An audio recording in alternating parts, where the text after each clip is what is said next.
Hello guys, welcome back to my channel. So today I want to discuss about how to get good rank in ICET.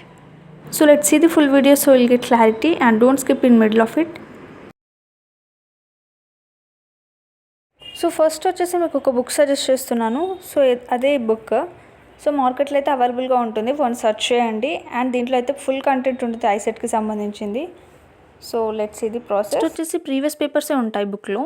So మీరు మాత్రం new edition book తీసుకోండి so that మీకు last year paper కూడా వచ్చే chance ఉంటుంది కదా దాంట్లో 2023ది. సో దట్ మీరు న్యూ ఎడిషన్ బుక్ తీసుకోండి బెటర్. సో ఫస్ట్ మీరు ఏది స్టార్ట్ చేయకముందుకు preparation first previous papers check చేయండి ఒకసారి తరోగా. సో దట్ మీకు క్లారిటీ వస్తుంది ఏ సెక్షన్ నుంచి ఎన్ని క్వశ్చన్స్ వస్తున్నాయి, ఏ టాపిక్ నుంచి మోస్ట్ ఆఫ్ ది క్వశ్చన్స్ వస్తున్నాయి అనేసి. నేను కూడా వన్స్ చెప్తాను most of the questions A topic నుంచి కవర్ అవుతున్నాయి అనేసి. బట్ ఈ 2 ఇయర్స్లో ఏదైనా చేంజెస్ జరగవచ్చు కదా. సో దట్ మీరు న్యూ ఎడిషన్ బుక్ తీసుకొని లాస్ట్ ఇయర్ పేపర్ కూడా వన్స్ తరోగా చెక్ చేయండి సో దట్ మీకు క్లారిటీ వస్తుంది. సో ఇప్పుడు టాపిక్లోకి అయితే వెళ్ళిపోదాము. సో ఫస్ట్ సెక్షన్ వచ్చేసి అనలిటికల్ అబిలిటీ. దీంట్లో వచ్చేసి మనకు data sufficiency, number series analogy ఇలా కొన్ని టాపిక్స్ ఉన్నాయి up to number ranking and time sequence. So ఇక్కడైతే మీకు కనిపిస్తుంది కదా most of the questions A topic నుంచి కవర్ అవుతున్నాయి అనేసి నేను మార్క్ చేసి అయితే పెట్టాను. మరి రిమైనింగ్ టాపిక్స్ నుంచి అసలు క్వశ్చన్సే రావా అంటే వస్తాయి, బట్ ఎవ్రీ ఇయర్ వ్యారీ అవుతుంది కౌంట్ అనేది. Like previous year blood relations direction టెస్ట్లో 2 క్వశ్చన్స్ వస్తే ఈ ఇయర్ డైరెక్షన్ టెస్ట్లో 2 క్వశ్చన్స్, బ్లడ్ రిలేషన్స్లో 4 క్వశ్చన్స్ అలా రావచ్చు. సో నేనేంటంటే మోస్ట్ ఆఫ్ ది క్వశ్చన్స్ ఎక్కడి నుంచి ఎక్స్పెక్ట్ చేయొచ్చు అనేది మాత్రమే మార్క్ చేసి పెట్టాను. సో అంతేకాని మిగతా టాపిక్స్ నెగోషియబుల్ అని కాదు. సో అవి కూడా ప్రిపేర్ అవ్వాలి మీరు పర్ఫెక్ట్గా. సో నెక్స్ట్ వచ్చేసి అర్థమెటిక్ అబిలిటీ. సో దీంట్లో వచ్చేసి నార్మల్ యాప్టిట్యూడ్లో ఉండే ఆల్మోస్ట్ టాపిక్స్ కవర్ చేస్తారు. అండ్ దీంట్లో వచ్చేసి పర్టికులర్గా ఎక్స్పెక్ట్ చేయలేము ఏ టాపిక్ నుంచి ఎన్ని క్వశ్చన్స్ వస్తాయని ఎగ్జాక్ట్గా. సో నేను ఓవరాల్గా ఈ టాపిక్ నుంచి ఎన్ని క్వశ్చన్స్ ఎన్ని మార్క్స్ కవర్ చేస్తారో ఇచ్చాను. అండ్ నేను రౌండప్ చేసిన టాపిక్స్ మాత్రం తరోగా చూసుకోండి, దాంట్లో నుంచి క్వశ్చన్స్ వచ్చే ఛాన్స్ ఉంటుంది పక్కాగా. సో నెక్స్ట్ వచ్చేసి ఆల్జిబ్రికల్ అండ్ జామెట్రికల్ అబిలిటీ. దీంట్లో వచ్చేసి మీకు ఇంటర్మీడియట్ సంబంధించిన మ్యాథ్స్ మాత్రమే ఉంటుంది. లైక్ మ్యాథ్స్ బి ఉంటుంది కదా ఇంటర్మీడియట్లో. సో అవే టాపిక్స్ ఉంటాయి, ట్రిగనోమెట్రీ, మ్యాట్రిసెస్ అండ్ జామెట్రీ అలా. సో వన్స్ చెక్ చేయండి అండ్ ప్రాక్టీస్ చేయండి. ఆల్మోస్ట్ ఇంటర్మీడియట్లో చదివారు కాబట్టి ఈజీగానే ఉంటుంది. అండ్ నేనైతే ఓవరాల్గా మార్క్స్ ఇచ్చాను, ఎక్స్పెక్టెడ్ మార్క్స్ 30 మార్క్స్ అని. సో అలా అనమాట. సో నెక్స్ట్ వచ్చేసి స్టాటిస్టికల్ ఎబిలిటీ. సో దీంట్లో వచ్చేసి మీకు ఓవరాల్గా 10 to 12 మార్క్స్ కవర్ అవుతాయి. So prepare well for that. So next section వచ్చేసి కమ్యూనికేషన్ ఎబిలిటీ. సో దీంట్లో ఆల్మోస్ట్ మీకు తెలిసిన టాపిక్సే ఉంటాయి. ఆర్టికల్స్ ప్రిపోజిషన్స్ అయితే మీరు ప్రిపేర్ అవ్వకుండా పెట్టొచ్చు. సో నెక్స్ట్ వచ్చేసి సినానిమ్స్, యాంటనిమ్స్ ఉన్నాయి కదా, అవి ప్రిపేర్ అయినా వేస్టే అనమాట. Because every year new words వస్తుంటాయి కాబట్టి చాలా వర్డ్స్ ఉంటాయి. సో అది ప్రిపేర్ అయినా వేస్ట్ అవుతుంది బికాస్ ఏ వస్తే ఎక్స్పెక్ట్ చేయలేం కదా. నెక్స్ట్ లాస్ట్లో computer fundamentals and business terminology ఉంది కదా, అవి ఒక్కసారి ప్రీవియస్ పేపర్స్ చెక్ చేయండి. సో దాంట్లో ఉన్న ఆల్మోస్ట్ క్వశ్చన్స్ రిపీటెడ్ అవుతాయి ఎవ్రీ ఇయర్. సో మీరు ఆ పర్టికులర్ క్వశ్చన్ చదువుకుంటే సరిపోతుంది.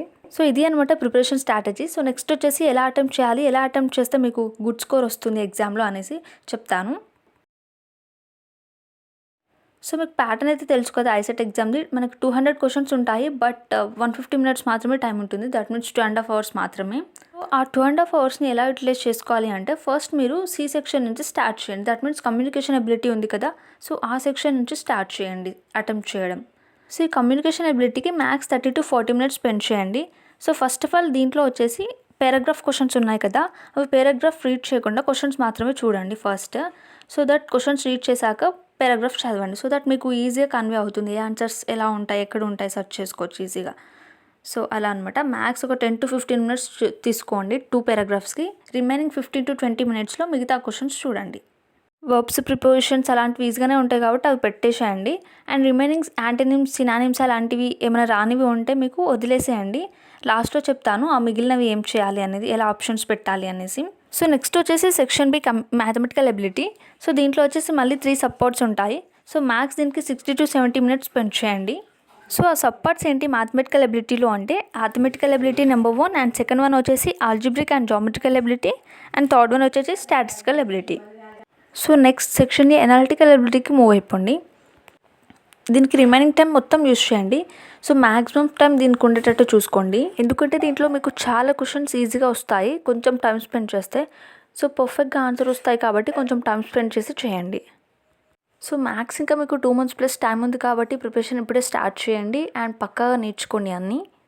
సో ఇవన్నీ అయితే బాగానే ఉన్నాయి, ప్రిపేర్ అయినాం, కానీ ప్రాక్టీస్ ఎలా చేయాలి అని అనుకుంటున్నారా? సో దాని దగ్గర కూడా నా దగ్గర ఒక మంచి ట్రిక్ ఉంది. అదేంటంటే ఐసెట్ యాప్ అనే ఉంటుంది ప్లేస్టోర్లో, ఒకసారి సెర్చ్ చేయండి.